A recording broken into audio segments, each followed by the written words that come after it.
Boom! Welcome back to another episode of Cryptocurrency Chat. I'm your host. No, I'm not Blockchain John. He's Blockchain John. I'm Jake Chavarelli with my co-host and typically host, Blockchain John. I don't know why I thought I was going to be saying you. Why would I say you? That doesn't make any sense. Anyways, Trust me. it's the Western out. You were screwing me up, dude. You were totally screwing me up. I think I've done that a time or two where I said the same thing. I was like, "Hey, everybody, this is your host, Jake Jabrelli." He's like, "Wait a minute, hold on, what?" Oh, he's Jake Chavarelli. Yeah. Anyways, yeah. So welcome everyone back to this crazy opening that ended up being crazier than I was expecting it to be. We got a lot of interesting news today, and let's just start off with. I should start with the coin tree here instead of starting with the job of the day. So yeah, if you'd like to support us, and we would really appreciate it if you would, if you like our content, you can always like us on YouTube. That's one way of doing it, but you can contribute to all the various cryptocurrency methodologies like Bitcoin, Ethereum, Binance, Raven, BAT, Litecoin, Flux. Yes, I'm scrolling through them. USDC, GUSD, Dogecoin, SNX, etc., etc., etc. You can find it all in our coin tree. Coin tree is like Linktree, but for people who are into crypto, you should totally get one for yourself. They're completely free. So let's. I should announce this one. I didn't even ask what's going on with your life there, John. Nothing. Nothing's It's going just on. been hectic at work. That's about it, man. I wish I can live in the crypto space forever. Live in the metaverse. You guys want to listen in our pre-show before we get our podcast started? You can always listen in around 8 o'clock on Wednesdays Right. and it's about Yeah. the same time on Sundays. You can actually listen to us banter and talk BS before we start recording the show. And it's a bunch of goofy goofness. Yes, goofy goofness. Yeah.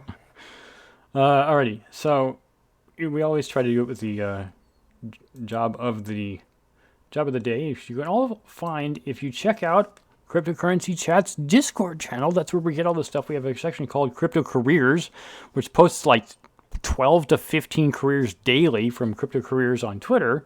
So if you guys are looking for something in the biz, it's a great way to find it. Just, come check out our Discord. And then you can find these great careers. And people are looking for jobs right now. John was just talking to me about this just before we got on the show about all the people who are leaving his company. That's because they found better jobs in crypto. Why aren't you doing that, John? Oh, wait, that's because you have a podcast. Never mind. So, Yeah. Mythical Games has an IP brand artist relationship manager job that they're promoting here. I'm going to read their little description. We, that's them, are Mythical Games, a venture-backed next-generation game technology company at the intersection of video games and economics led by industry veterans, people who know what they're talking about when it comes to crypto and gaming. Our goal is to lead the industry with the launch of exceptional video game experiences that leverage distributed ledger technology, that is, blockchain, while also providing a platform of robust tools that will allow any other game developers to do the same. We are currently looking for an IP brand and artist partner manager to join our growing business development team. This position will report to our Senior Director of Business Development and will be responsible for leading, driving, and providing support on all IP brand and artist partner management related matters. Such key responsibilities, I'm not going to read them all here, but work with the internal mythical stakeholders, not skateboarders, to identify, contact, and vet IP brands and artists critical to turning internal initiatives into success.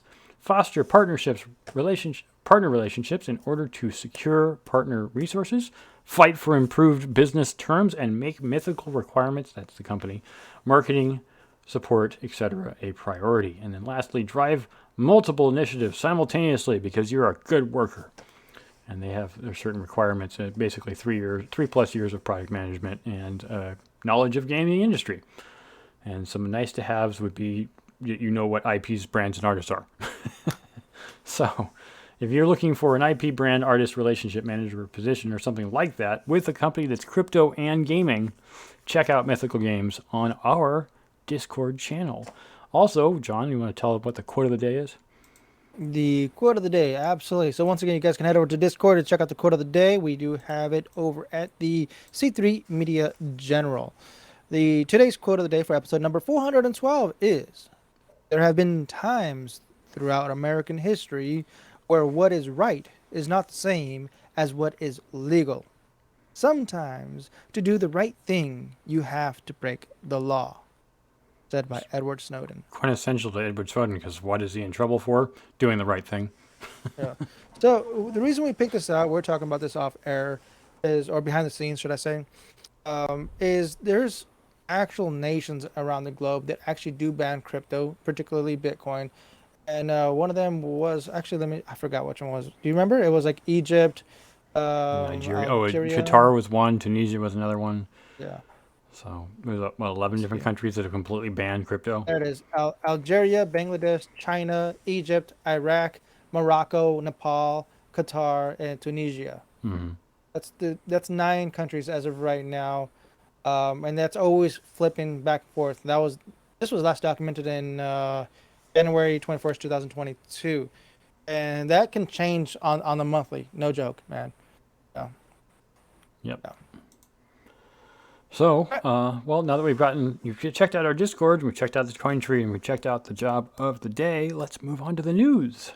Alrighty then. Over here, we're going to be using from Decrypt and from CryptoPotato, more heavily on Decrypt. Seems to be better news over there. So, the first piece of news is NBA player Spencer Dinwiddie. I hope I'm pronouncing his name right. Some sports person is going to crucify me on Twitter. Anyways, his crypto app Calaxy, that's Calaxy instead of Galaxy, raises $26 million.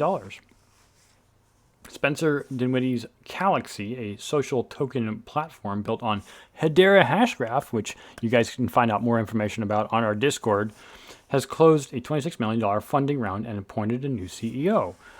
The strategic fund round was co-led by the HBAR, that's Hedera Foundation, which welcomed console gaming giant Ubisoft, wow, isn't that amazing, Ubisoft, Wow. to its ecosystem in February, and Animoca Brands, which recently acquired 3 game studios, to its quest to dominate the Web3 gaming space. Look out, Mythical Games! Polygon, which has become a destination for apps leaving the Terra network, also participated in the round. So I'm not going to go through all this. You guys can check out this article, but I just wanted to kind of make this point that we're seeing Calaxy get in bed with, well, not technically in bed with, but working with Hedera. And Hedera, if you guys don't already know, is extraordinarily fast and can was it 10 million transactions a second, I think it was? Mm-hmm. Just an utterly ridiculous number of transactions. It really should 10,000, compete with, is it 10,000? Okay, well, it's still a lot 10,000. more than Ethereum. It's built to compete with things like Bitcoin and Ethereum. It can do a great deal more transactions in a short period of time than we've been relying on. Of course, in that sense, you're also not having to worry about not just the time, but cost. Hedera is relatively inexpensive to make transactions. So if you're going to move something on Hedera, it's going to happen faster than you can think. So it's awesome to see them working with Calaxy. So. Mm-hmm. Yeah, we had a couple of interviews here on the podcast with some folks from Hedera, and one of them was actually the one of the I guess developers from Calaxy. I forgot his name though. I apologize. It was a while back. It was like over a year ago. I have to look back into that. But yeah. We've had a conversation about Hedera, and we'll probably have the gentleman back on and talk about Calaxy a little more since it's been growing and growing so rapidly. So stay tuned for that. Yep. Let's talk about another famous person. Yep. Okay. So this one's written by Andrew Hayward on Decrypt.co. Anthony Hopkins adopts Ethereum name. Asks Snoop Dogg what NFT to buy. So in brief, Anthony Hopkins publicly asked Jimmy Fallon, Snoop Dogg, Reese Witherspoon for shopping advice. Actor was an early Web3 adopter, releasing 0 contracts last year via NFT film platform Velo. Vuele. Vuele. Oh, vuele, fly. Yep. That's a Spanish word, fly. Mm-hmm. Oh, okay. Actor Anthony Hopkins was one of the first major Hollywood stars to get into NFT film space. The storied thespian now appears ready to dive deeper into the NFT world, sharing his Ethereum name service. Name and asking fellow celebrities for art pics. Today, the Oscar-winning The Silence of the Lambs thespian changed his Twitter display to ahopkins.eth, an ENS name that points to a crypto wallet.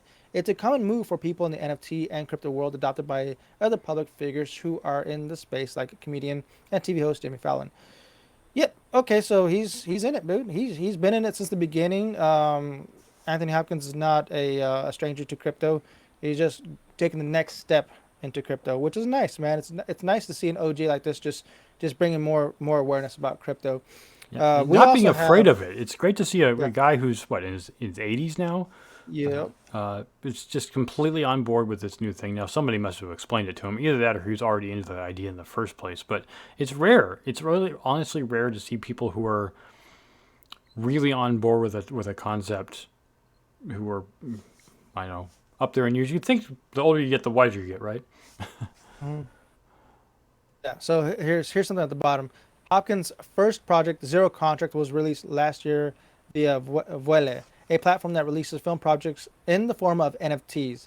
Vuele bundles films with additional behind-the-scenes content, along with exclusive interactive opportunities such as Q&A sessions. Notable filmmakers such as Kevin Smith and Quentin Tarantino have also made moves in the NFT space. So there you go. Now, finally, there's an article here, because remember I asked you this before. Where can you get these NFT movies from? Now I know. I can go to Vuele and find that. I'm actually going to go check that out right now while you talk about the next episode or the next news article. Yeah, So there you moving go. on. We've got some SEC news, which is actually really important. It's most of our thumbnails seem to reflect more of a attitude of famous faces like Elon Musk and Trump, et cetera, et cetera. But the background behind whether or not crypto is here to stay and not going to be kind of rug pulled by our government is how the government treats it. So we're going to talk a little bit more about that kind of news now. By Ryan Ozawa on Decrypt. SEC targets Binance or BNB ICO for potential violations. This doesn't sound good. Doesn't bode well. The initial coin offering that served as a cornerstone to the launch of Binance cryptocurrency exchange in 2017, a whopping 5 years ago. Does it seem that long? It seems like that. It has. It seemed like it's been 20 years because of COVID, right? Is getting a fresh look from federal regulators. According to anonymous sources cited in a Bloomberg report today by Tom Schoenberg and the colleagues, the SEC, or Securities and Exchange Commission, is revisiting the origins of the exchange Binance Coin BNB for potential violations of securities and regulations because, screw you.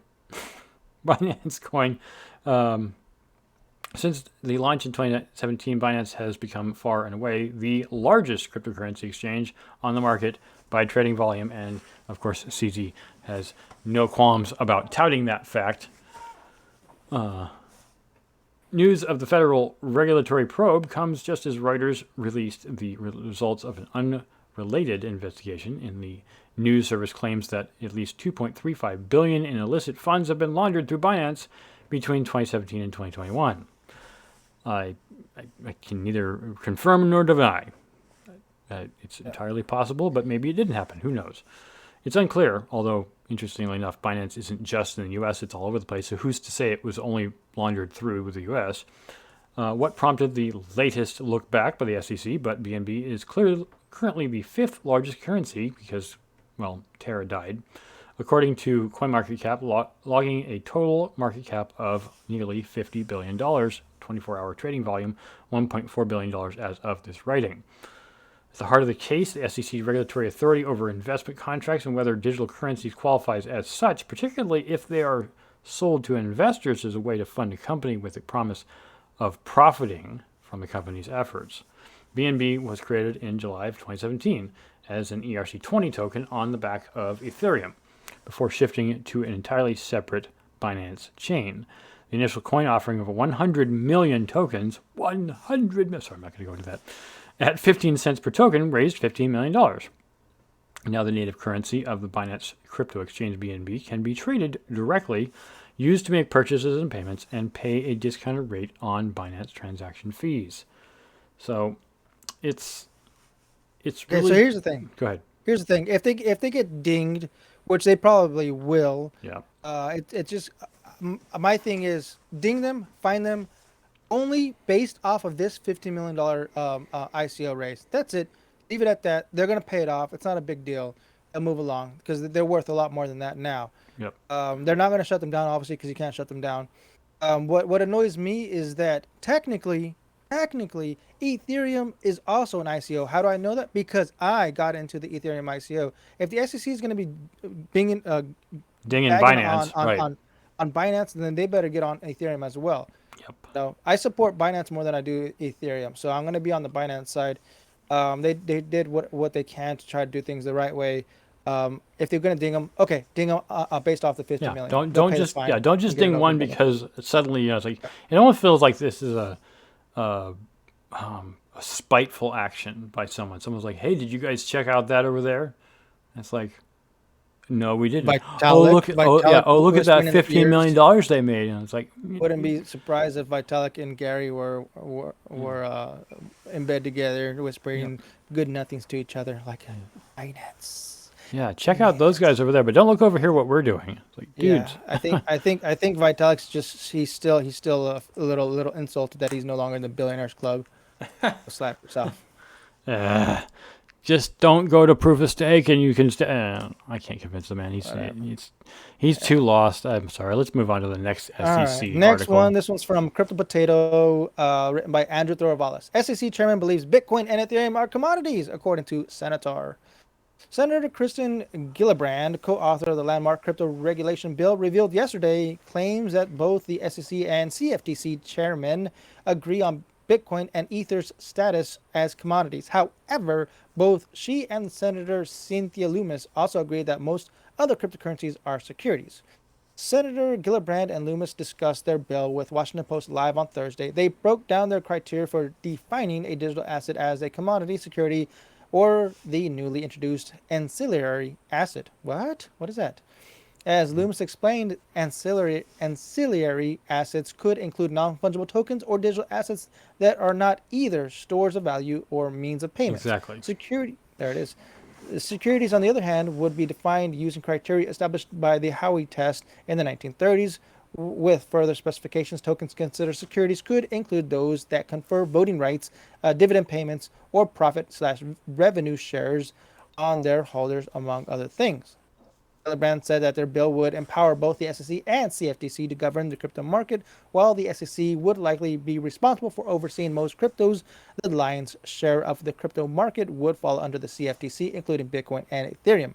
Here's a quote from Gillibrand. If you're like Bitcoin and creating a proof of work or a proof of stake type of token, you may well be a commodity. Honestly, that quote sounds like she has no idea what she's talking about. No, I think it's accurate. I mean, rather it be a commodity than a security because, like stocks that are commodities, you don't have to worry about it, being charged when you operate on it. So it's kind of just setting it aside. Whereas a security like USDT does need to be because it's a store of value. The problem with a stock and the reason you aren't taxed on it is because you can't be taxed on a value that you haven't exercised.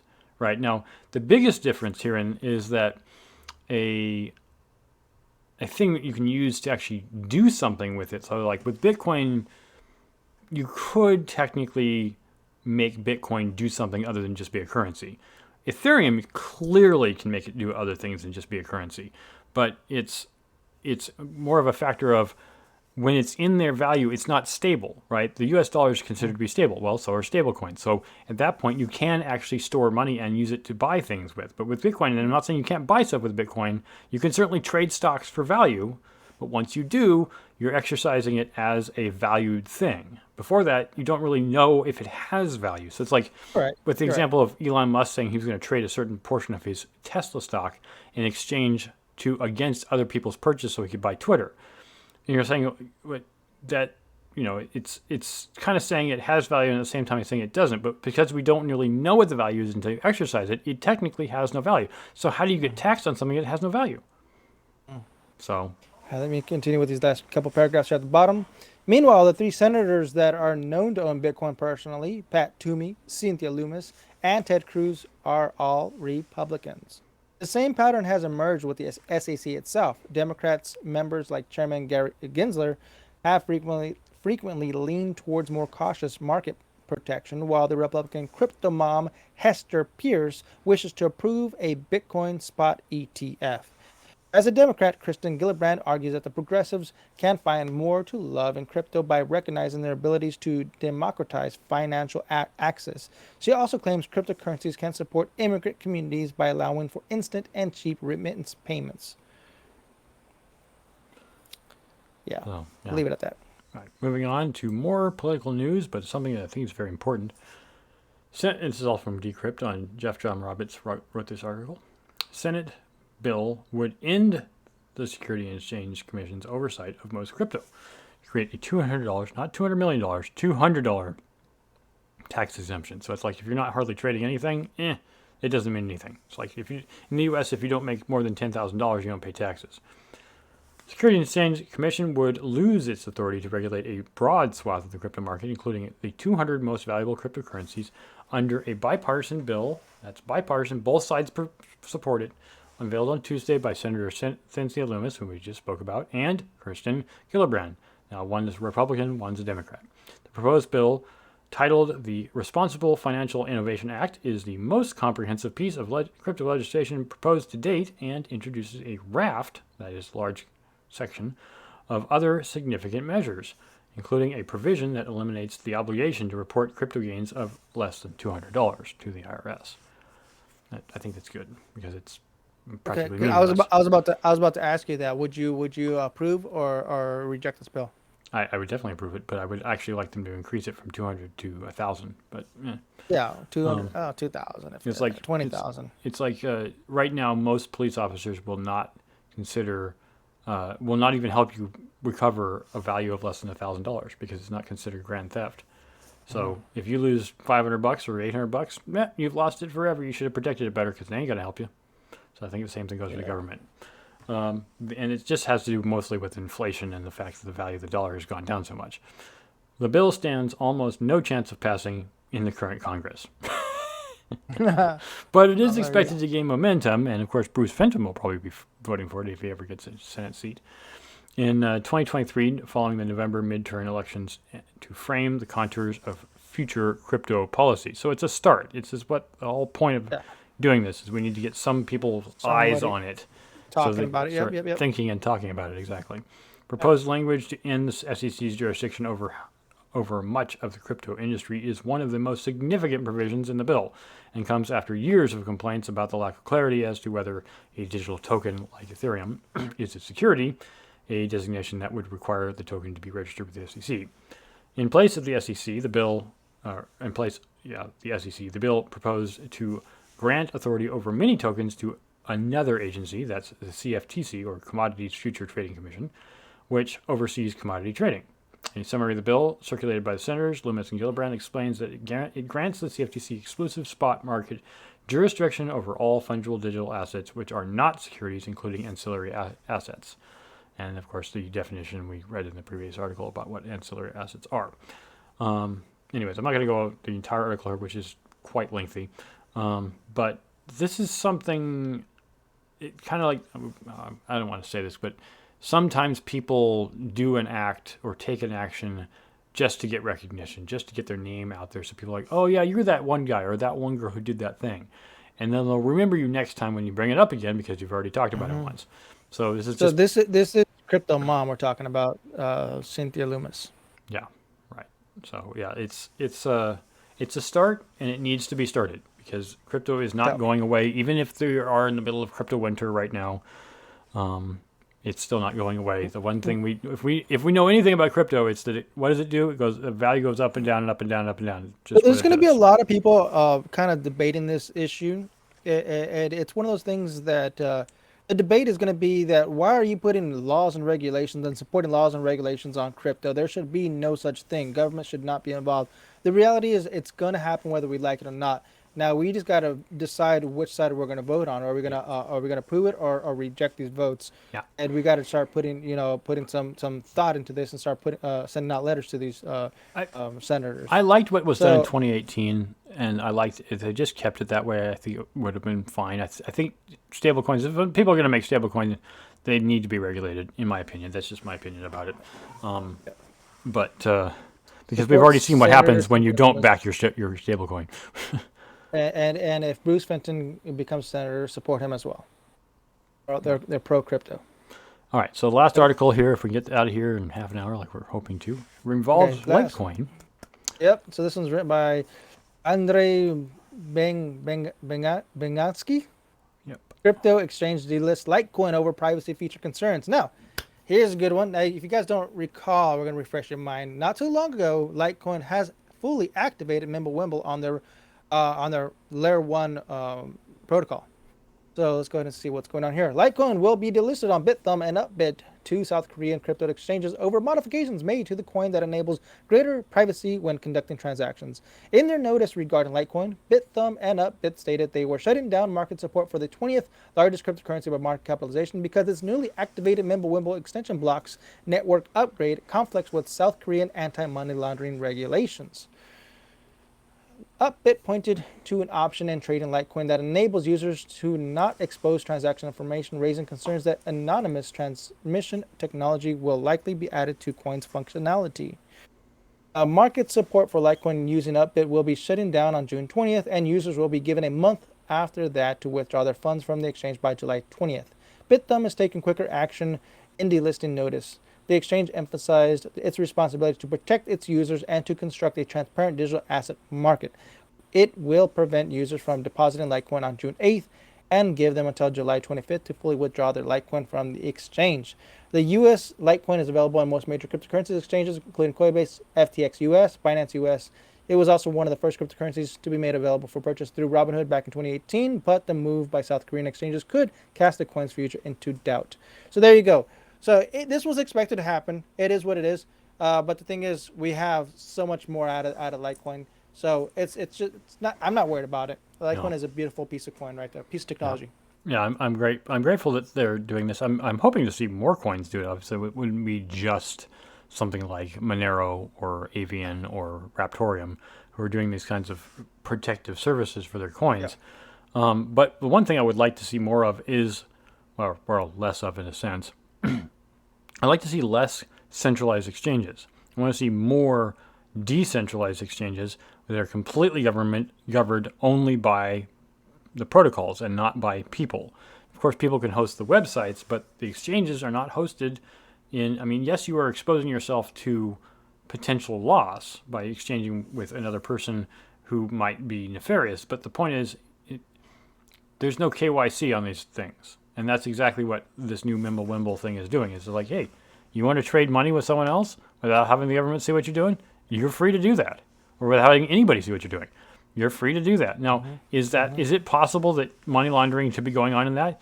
Absolutely. But we already know, and even though I know people keep talking about how BitMEX was persecuted for not doing any money laundering practices on their site. But, in case you guys forgot, BitMEX is not based in the U.S. They can do whatever they want in the country in which they're based. And just because a lot of U.S. citizens used BitMEX, and of course BitMEX tried to prevent people that were in the U.S. from getting on there, but it's the same thing as the Great Firewall of China. China doesn't want people using the internet and finding out what's going on in their country, but they have VPN service still. So people were VPNing from the U.S. into the Seychelles in order to trade on BitMEX. People are going to do what people want to do. Now, if they're doing something illegal, you're going to find out about it, whether it's through Bitcoin or not, or through some kind of cryptocurrency or not. To me, it should be in another format. It's like, just because you want to know what's happening over there doesn't mean you get to. The U.S. government wants to know what's going on in every other country. They don't get to. Just because you want something doesn't mean you're necessarily going to get it.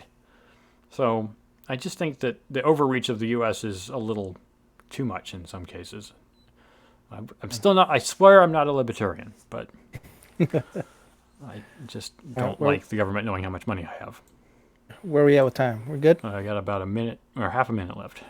All right. So just really quick, you guys I just opened up the link here to Vela.io. That's where you guys can get the zero contract film for either $25 or the exclusive edition for $59, which gets you behind the scene features. So there you go. Check it out, Vela.io. Voile. Your movie Fly. NFT. That's the reason their logo looks like a bird kind of thing with the V there. So yeah, you can actually buy NFT full release. The thing that's interesting about this is that I read read a little bit of it, and it looks like you can't sell it on the open market. You have to use their marketplace. So that's kind of odd. Well, I mean, there got to be some kind of methodology. Anyways, check that out. Check out our Discord, or check out our coin tree if you want to help us out. We'd appreciate it. And we'll catch you in the next one on Sunday. That's Father's Day, also Juneteenth in the United States. So, without further ado, let's say the outro. Stack sats and hodl, everyone. Adios. Adios.